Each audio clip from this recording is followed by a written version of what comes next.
बिस्मिल्लाहिर्रहमानिर्रहीम। अस्सलाम वालेकुम। TNN डिजिटल के मुअज़्ज़ज़ नाज़रीन, आप देख रहे हैं ये ख़ुसूसी नशरियात स्वीडन वाक़े के ख़िलाफ़, जहाँ कुरान पाक की सरकारी सरपरस्ती पे बेरहमती की गई है।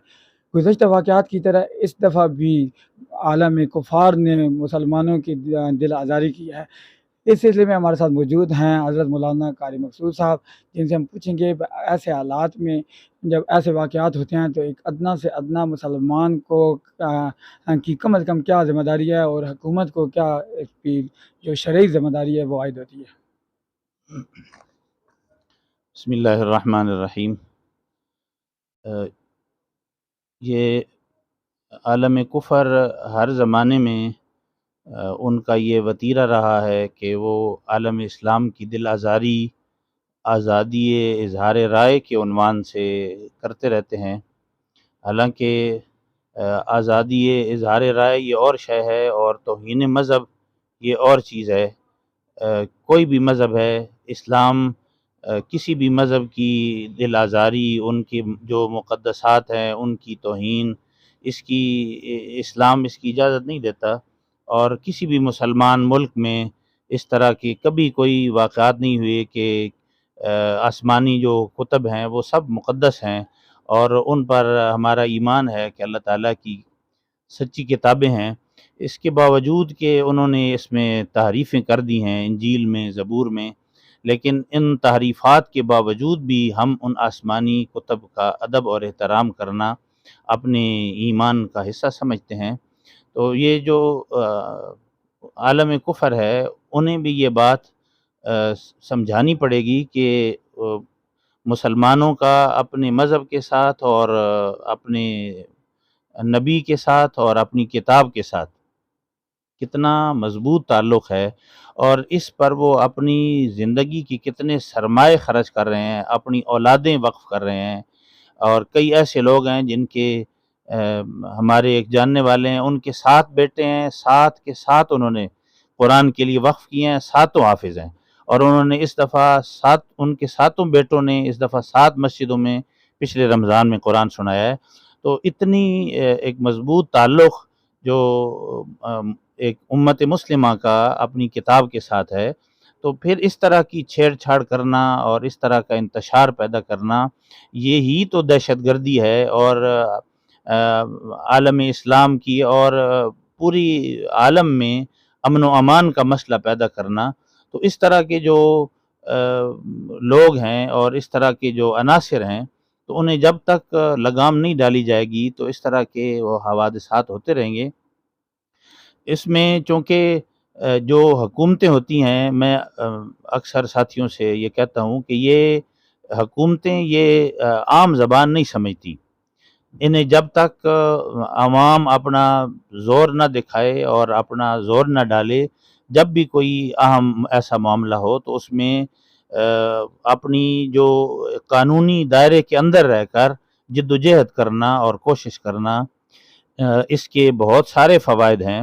यही इस मामले में अब जो स्वीडन में एक मलऊन ने कुरान मुक़द्दस की तौहीन की है और उसने बाकायदा अदालत ने उसको इजाज़त दी है और इजाज़त लेकर फिर उसने ईद उल अज़हा के दिन, ईद उल अज़हा की इबादत हो रही है और उम्मत मुस्लिमा के लिए खुशी का दिन है, उस दिन को मुंतखब करना। और इसमें कई सारे वाक़यात हो चुके हैं कि उन्होंने ईद उल अज़हा के दिन सद्दाम हुसैन को फांसी देनी थी, तो उसके लिए उन्होंने ये ईद उल अज़हा का दिन मुंतखब किया। इसी तरीके से और कई सारे इन्होंने ऐसे काम किए हैं कि जब उम्मत मुस्लिमा के कई अहम वाक़यात जिस दिन हुए, उस दिन ये कोई ना कोई ऐसी शरारत करते हैं जिससे उम्मत मुस्लिमा के ज़ख़म फिर ताज़ा हों। तो एक तो हमारी अवामी तौर पर ज़िम्मेदारी है कि इसमें हम जितना कानूनी दायरे में रहकर जितना एहतजाज कर सकें और जिस तरीके से भी दामे दरमे सुखने सोशल मीडिया के ज़रिए और तसनीफ़ के ज़रिए जिसके हाथ में जितनी भी क़ुव्वत है, वो अपनी उस क़ुव्वत को कानूनी दायरे के अंदर रहकर अपनी उस ताकत को इस्तेमाल करे। ये हमारे लिए इबादत है। कुरान मजीद का तहफ़्फ़ुज़ करना ये हर मुसलमान की ज़िम्मेदारी है और अल्लाह ताला इससे बहुत खुश होते हैं कि कुरान मजीद बहुत अज़ीम किताब है और अल्लाह ताला की खुशनुदी हासिल करने का ज़रिया है। پھر ہماری جو حکومتیں ہیں یہ جب تک اس کے لیے کوئی مضبوط لائحہ عمل نہیں بنائیں گی اس وقت تک یہ جو کفار ہیں ان کو یہ بات نہیں سمجھ آئے گی۔ OIC کا پلیٹ فارم ہمارے پاس ہے، اللہ تعالیٰ نے ہمیں جو قوتیں اور طاقتیں دی ہیں وہ کسی کے پاس نہیں ہیں۔ عالم عرب ہے، اسی طریقے سے ملائیشیا، انڈونیشیا، ترکی ہے، سعودی عرب ہے، پاکستان ہے۔ پاکستان ایک ایٹمی قوت ہے اور وہ اس عالم کفر اس سے لرزا ہے۔ ہمیں اپنی حیثیت کا اتنا پتہ نہیں جتنا ان لوگوں کو پتہ ہے کہ پاکستان کے پاس کتنی مضبوط فوج ہے، اور جو پاکستانی لوگ ہیں یہ مذہب کے ساتھ کتنا مضبوط تعلق رکھتے ہیں اور کتنے وسائل اللہ تعالیٰ نے ہمیں دیے ہیں۔ تو یہ ہماری جو حکومتیں ہیں ان کی بھی یہ ذمہ داری ہے کہ عوام ان کو اس بات پر مجبور کرے کہ OIC کے پلیٹ فارم پر اس معاملے کو مضبوط طریقے سے اٹھایا جائے۔ یہ آئے دن صرف بیان دے کر پھر چھوڑ دینا، بیان دے کر پھر اس بات کو چھوڑ دینا، احتجاج کر کے پھر اس بات کو ختم کر دینا، تو یہ تو وہ نبض پر ہاتھ رکھتے ہیں اور دیکھتے ہیں کہ یہ کتنا جذبہ دکھاتے ہیں، جذبات میں آ کر کوئی کام کر دیا پھر اس کو چھوڑ دیا۔ تو یہ جذباتی معاملہ نہیں ہے، اور ہماری حکومتوں کو بھی اس کی حساسیت سمجھنی چاہیے کہ عوام کے اندر بھی ایک حد تک برداشت ہوتی ہے، اس سے زیادہ چھیڑ چھاڑ وہ اسی لیے کر رہے ہیں تاکہ مسلمان ملکوں کے اندر انتشار پیدا ہو، اور پھر مسلمانوں کو الٹا ان پر دہشت گردی کا لیبل لگایا جائے۔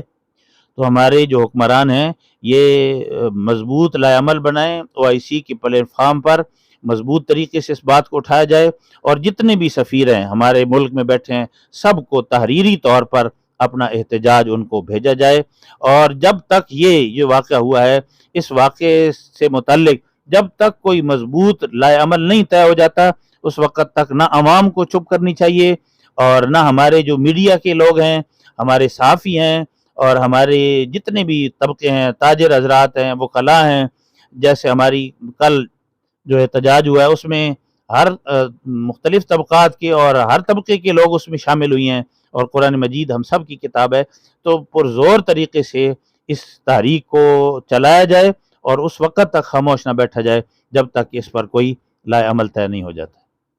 ہمارے ساتھ موجود تھے حضرت مولانا قاری مقصود صاحب، جو بہت تفصیل سے اس مسئلے پر بات کر رہے تھے۔ ان کا کہنا ہے کہ یہ کوئی ایک دن کی جو اظہار مذمت یا احتجاج کا مسئلہ نہیں ہے، اس احتجاج کو اس وقت تک وسیع پیمانے پہ کرنا چاہیے جب تک کہ نہ جو سویڈن واقعہ ہے اس پہ کوئی اعلیٰ سطح کا نوٹس نہیں لے لیا جاتا۔ ہم انشاءاللہ TNN ڈیجیٹل کی یہ خصوصی نشریات تقریباً ایک ہفتہ ہم نے تمام سرگرمیاں معطل کر کے تو صرف یہی نشریات ہم نے کرنے کا پوری ٹیم نے فیصلہ کیا ہے۔ اللہ تعالیٰ ہمیں بھی یہ توفیق دے کہ ہم اپنی آواز کو بھرپور طریقے سے اٹھا سکیں۔ بہت بہت شکریہ قاری صاحب آپ کا وقت دینے کا۔ السلام علیکم۔ آپ کی ٹیم بھی اس اعتبار سے قابل تحسین ہے آپ کا یہ اقدام، اور میں باقی بھی جتنے بھی صحافی حضرات ہیں، ہمارے نیوز چینل ہیں، ہماری مختلف جو صحافی حضرات ہیں، ان سب سے بھی میری گزارش ہے کہ اس معاملے کو بھرپور طریقے سے آپ حضرات بھی اس کو ایک اہم نقطے کے طور پر اپنے سامنے رکھیں۔ انشاءاللہ جب ہم متحد ہو کر یہ بات چلائیں گے تو اللہ تعالیٰ ضرور ہمارا حامی و ناصر ہوگا۔ جس طرح تمام مکتبہ فکر کے لوگ، خاص سیاستدان ہوں یا کاروباری حضرات ہوں یا کوئی مذہبی جماعتیں ہوں، خواہ وہ کسی بھی مکتبہ فکر سے تعلق رکھتی ہیں، تو وہ ایسے معاملات پہ یکجا ہو جاتے ہیں۔ میرے تمام صحافی حضرات سے، خواہ ان کا کوئی بھی اخبار یا سوشل میڈیا پلیٹ فارم ہے یا وہ کسی TV چینل سے تعلق رکھتے ہیں، تو ان کو میری درخواست ہے کہ وہ بتا دیں پورے پاکستان میں کہ تلنگانہ والے اس طرح احتجاج کرتے ہیں، اپنے کتاب کی بے حرمتی، اپنے دین کے معاملے پر کس طرح اکٹھے ہوتے ہیں۔ اپنے میزبان فیضان شیخ کو اجازت دیں، ہمارے ساتھ جڑے رہیں۔ السلام علیکم۔